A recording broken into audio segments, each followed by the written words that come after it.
This is Alistair Matheson reporting from the Somali Republic, and here we are in Mogadishu on the shores of the Indian Ocean.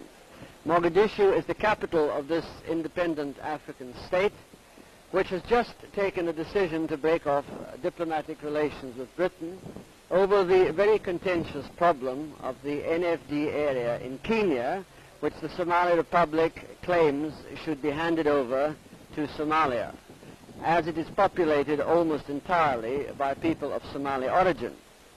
And here we have one of the members of Parliament in the National Assembly, Mr. Micheal Mariano, who is in business here as a solicitor.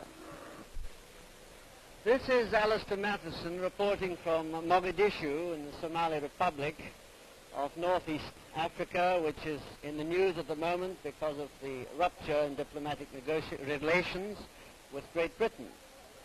We have here the Under-Secretary of State for Foreign Affairs in the Somali government, Mr. Mohammed Ali Dar, who is well versed in the problems which this young independent country is facing.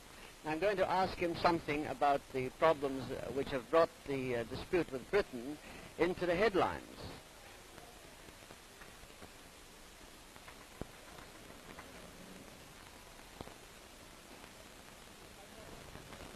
All right. This is Alistair Matheson in Mogadishu, capital of Somali Republic. I have here with me Mr. Micheal Mariano, who is a solicitor in Mogadishu.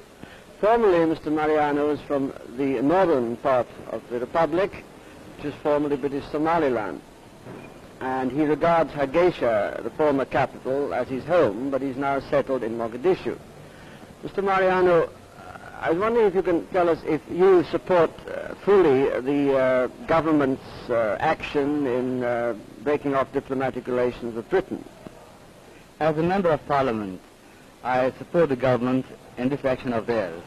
I realize that it's an unfriendly act, but we feel as Somalis that the British government has been guilty of more serious unfriendly acts in giving away our territories and denying us the right to self-determination.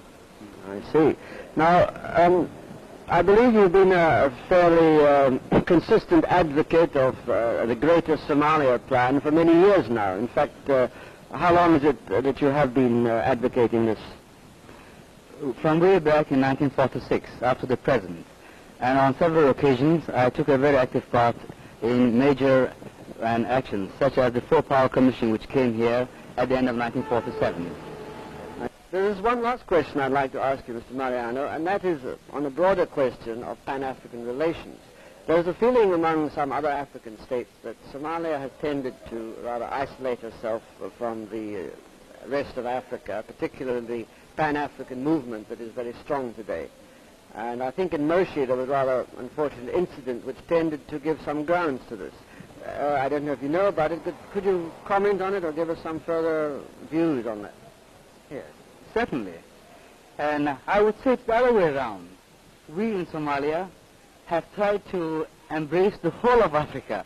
There are two groups in the Pan-African movement, and we go to both the groups in their conferences. That may be the reason why neither gives us their full support. And maybe one of the things we have to think over again and learn from our experience. In the case of Moshi, and I feel there, it's a question of everyone having in their minds the NFD question. So the Kenyan leaders, already having been committed to one attitude of mind, felt that it was necessary that they should walk out, since the question was raised. And our delegate there felt that that was an opportunity at which he could explain the point of view of the Somali people, and he took the opportunity.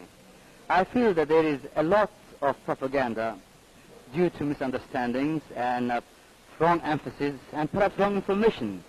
And we've got to go a long way before we can, each of us in the East African group, really understand each other's problems, and from understanding only can come tolerance. Thank you very much.